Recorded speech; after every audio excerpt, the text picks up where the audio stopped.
You're listening to the Following On Daily podcast out here in India.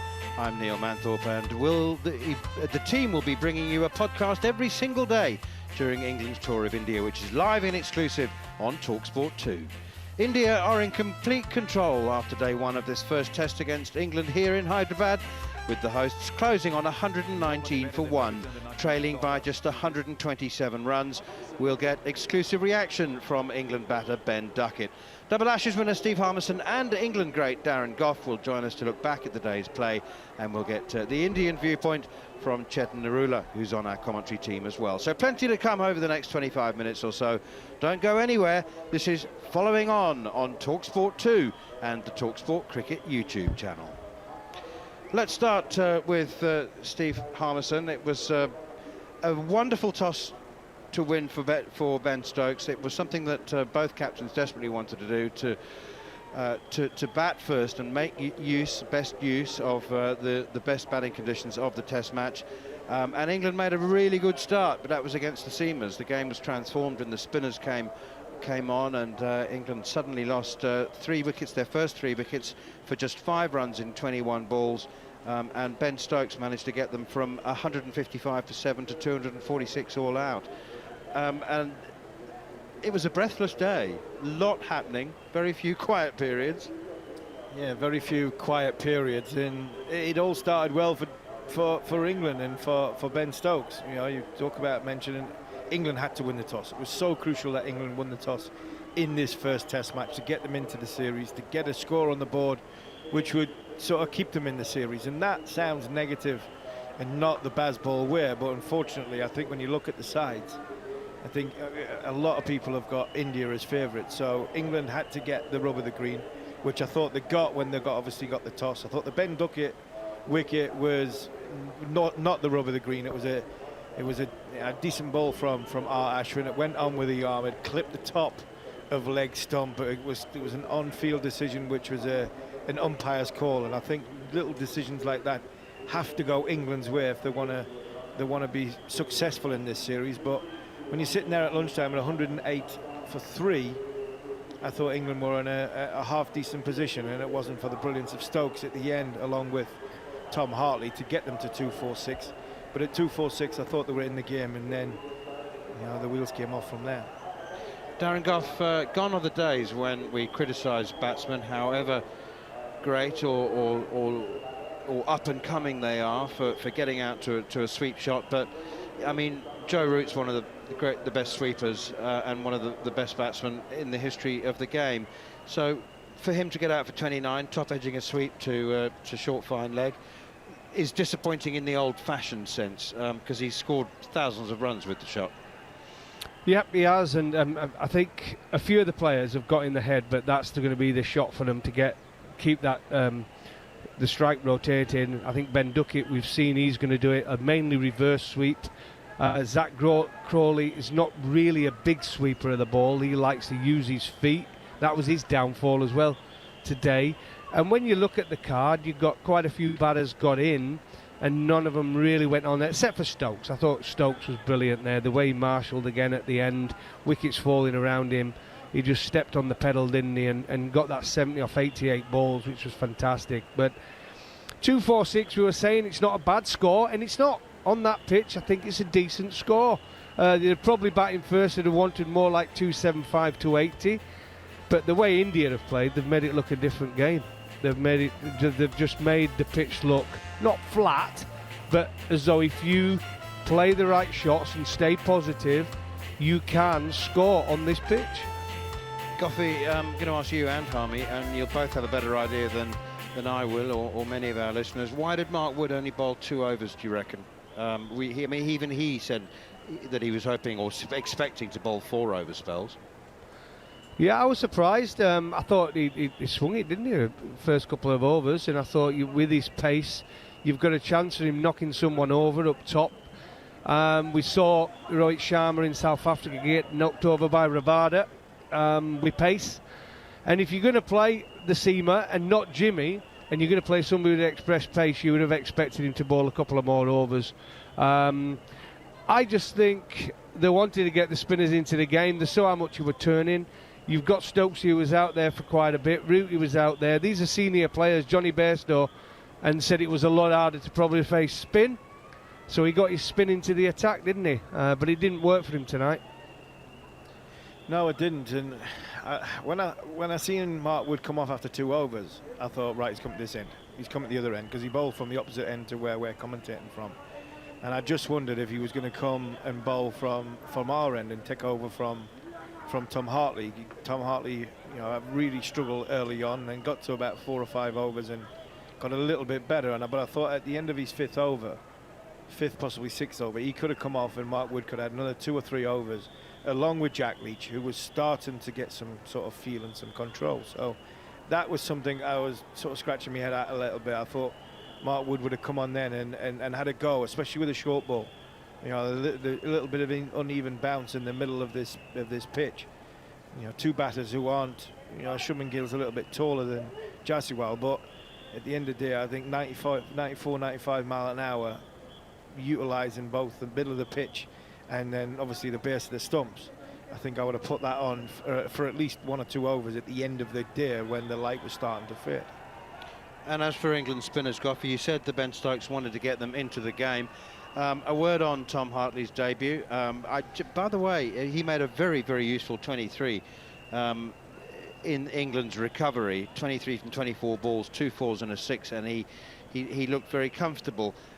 With the ball, though, 9 overs at a cost of 63, and Rian Ahmed 3 overs for 22. Jack Leach was the only one who had was tidy, 9 overs, 1 for 24. But Hartley, will he rest easy tonight, do you think? No, he won't. Nobody listen. Whether you're a fast bowler or a spin bowler, nobody wants to go for 100 on the card, right? And he's more than halfway there. 63 off 9 overs. I think the biggest thing, the difference is going to be between the spinners on both attacks. We know the differences. India have got high quality. Is going to be the amount of maidens and creating pressure. Spinners need to work in tandem. They need to create pressure. We bowled 2 overs of maidens in tonight when we've been bowling. That's not good enough in Indian conditions. So we need to improve on that. Hartley's going to have to come back. He can't afford bad balls on top of some of the good shots that India are allowed to play, by the way. He bowled some good deliveries in that 9 overs, same as Jack Leach, same as the 2 left-armers bowled some good deliveries. But unfortunately, India are used to these sort of pitches, and they've got all the shots, and we can't afford the bad balls. Steve Harmison, is building pressure by bowling maidens still a thing in Test cricket? Yeah, I think it is. I think the old rule of the top of the stumps is still a good ball in any format of cricket. It's like saying in 2020 cricket when somebody says top of off, well, top of off is still a good ball. It still makes a batter have to think, do I go forward, do I go back, do I hit it on the offside, do I hit it on the leg side? And by the time he's made a decision, he might have nicked it or he might have missed it, and then you've got a wicket and you're out. So Jimmy Anderson, and I'm not gonna criticise the team selection, because I thought it was bold and it was brave, and you need spin bowlers in this country. The one thing Jimmy Anderson would have done today, he would have bowled 10 out of 5 overs, probably 7 overs out of the 23 overs that we bowled. Might not have been the fashionable 3 slips in a gully, but he would have gone for 15 runs, and he would have built pressure that way. And I think by doing that, by bowling maidens and building pressure, then you can keep your men up. Ben wants Jack Leach to bowl with men up. He wants spinners to bowl with men up, and really try and put pressure on that way, asking the batters to come out their comfort zone to hit the big shot.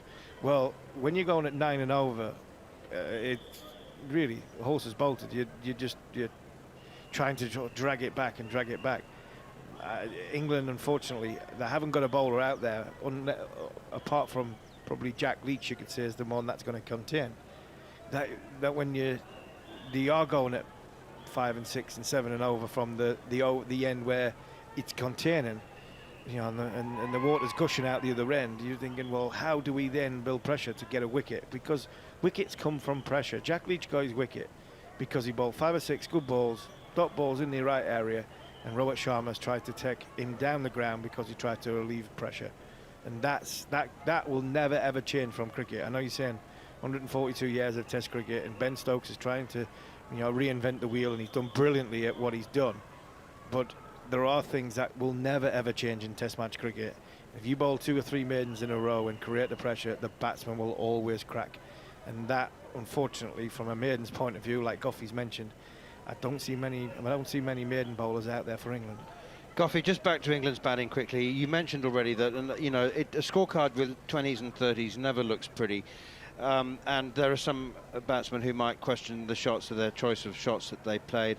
Zach Crawley 20, Ben Duckett 35, Joe Root, as you mentioned, top edging a sweep for 29. But I would like to have a word in support of Johnny Bairstow. Not only did he look brilliantly, bat brilliantly and look excellent and in touch, but he did get one that pitched leg and hit the top of the off. Oh, Johnny Bairstow today coming back, I say he looks $1 million. Has had a hard year, tough year. A lot of things happened for him. Thought his career was over, came back, probably wasn't fit enough. People saw him limping when he was in the outfield. He was keeping wicket as well, but he got through the year, and he's had chance now to refresh. He's come back. He looks fantastic. He hasn't got to keep this Test match with Brook going home. Bairstow goes up to 5, and Folks was him to the side. And he looked fresh today. He played some wonderful, wonderful shots. I think I put the curse on him, didn't I, when I, just as he was playing so well, looking for a sponsor, and then he got an absolute top delivery, didn't he, from Axar Patel, I think it was, and he went for 37, but it was a fantastic innings. It was a big partnership, that, between Root and Bairstow, because we had lost a few wickets, and I think we were a partnership of 61, and it was needed at the time, or else we would have been all out for 180. So for us to get to 246, yes, decent, still short of what they would have wanted, but the way India are playing, like I say, England tomorrow now cannot afford one bad session or it's game over. And on the second morning, Harmy, in situations like this in years gone by, we'd be inclined to say England, as Goughie just mentioned, need to keep it really tight, fight for every run, put the bodies on the line, give nothing away, build pressure, bold maidens. But I just can't help thinking that won't be Ben Stokes' team talk. Well, it might be his team talk, but he'll then look around and go, well, who on earth's going to do that for me? Mark Wood bowled at 94, 95 mile an hour, and he might have to take a little bit more burden on his shoulders. First thing tomorrow morning, Jack Leach is probably going to have to bowl from one end, and everybody rotates around him. So the way to get wickets in this country is by putting pressure on the batter and making sure that he faces as many balls as he can without him getting boundary options or twos and rotation of strike. Can you keep them down there? Because one will spit from somewhere and take the outside edge, and then all of a sudden it's difficult to get in on. That's what he's got. That's what Ben Stokes has got to be hoping, to make sure that if there is an outside edge, we haven't gone all round the park where our fielders are on the boundary or in the ring. And when it does spit, it does sort of go to a second slip or a forward short leg, forward Slimanov or a short leg. He doesn't. There is a fielder there. So I think that's going to be the challenge for tomorrow morning. But when you're saying about trying to dry it up, one, yeah, you're right. Ben Stokes doesn't think like that. But two, you ain't got any bowlers on the park who bowl like that. So that's gone out the window. Manners, to be honest though, Manners, he's got to start tomorrow with his two best bowlers, right? Absolutely. I mean, we're not in a position where we can say, oh, let's put Hartley on. We've got to start with Woody, just for a couple again, 2 or 3, see if that works. If not, he could even bring Rooty into it, who's got experience, and he's got to start Jack Leach at the other end. There's the 2 bowlers he's got to start with tomorrow, and if it doesn't work with the seam, he's got to bring and have a look at Rooty. He's had a look at the others, have a look at Rooty. Yeah, I think you're right, Darren. What I would say is that these 3 bowlers that he's got to go for the first hour tomorrow have got to be Leach, Wood and Root. Brian gone for a few, Hartley went for a few, but I think tomorrow morning, when the scoreboard is what it is at now, Mark Wood and Jack Leach is his best 2, like Goughie says. But I think if he's going to chuck the ball quickly to somebody else, I think the safest pair of hands is the former captain, Joe Root. Okay, well, thanks to the wonders of modern technology and the speed of Andrew McKenna across the outfield, who's just got back from the players' end of the ground, we can bring you news and views from inside the England camp, because he was talking to Ben Duckett. Ben Duckett, first day of the first test completed. bit of everything in there, quite literally. Yeah, it was quite a good day. I thought we were pretty happy there, getting bowled out for what we did. I thought Stokes was superb. We found it pretty tricky, and I thought, to be honest, they played well and really positively tonight. Let's wind it right back to the start of the day. When Ben calls correctly and bat first, the whole squad must have been delighted, because that really felt like an important toss to win. Yeah, I mean, you go to some places and the toss isn't huge, but I think out here it is quite big, and you know, even though they've played well tonight, I can't see that pitch getting better. So yeah, there's a long way to go, but yeah, we were very happy. You've touched on the pitch, you've had a closer look than most of us. What did you make of it? Good question. I mean, it's spinning quite a lot on day one. You know, as we could have easily had 3 or 4 there tonight, and it could have been very different. You know, the way they played at the top was quite positive, and you know, that's fair play to them. I don't think we necessarily thought they were going to come out and play like that, but as I said, Stokesy got us to what we think was a above par score. People listening to that might think 240 odd is above par in a test match, but you've got to assess the conditions in the teams, haven't you? Yeah, I mean, if they were watching, I'd like to think they'd agree. You know, it's tough work against that attack, and I thought we grafted really well today, and you know, different people dug in at different times, and you know, on another day someone goes on and get a big score, but yeah, when the ball's spinning like that on day one, it can be quite tough. Was noticeable that the first few wickets went in clusters. Is that the kind of thing that you have to avoid in a situation like that? Yeah, I mean, I think that's going to happen out here. You know, I think that's something that we'll have good belief in when we're bowling. You know, we could easily take 3 or 4 tomorrow morning for 10 runs. It feels like a tricky pitch to start. You know, Shubman there, you know, we could have had him there, look like a dead LBW, and somehow it's bouncing over the stumps. So it's one of those things where we got to, you know, we stick to our mantra, and that's taking wickets and looking to be positive, and hopefully that'll happen for us as well. You mentioned that you maybe didn't expect them to come out and play the way they did. How well do you think Jaiswal did play? I think he played beautifully. You know, these are home conditions, and you'd expect nothing less of their lads to play well out here. You know, even the wicket to get Rowe hit, you know, they were looking quite settled, those two, and then that happened. And you know, fingers crossed, if moments like that happen tomorrow, we can stick, you know, 3 or 4 in them, and you never know, if we can keep them to around our score, even a little bit of a lead, I think we're right in the game.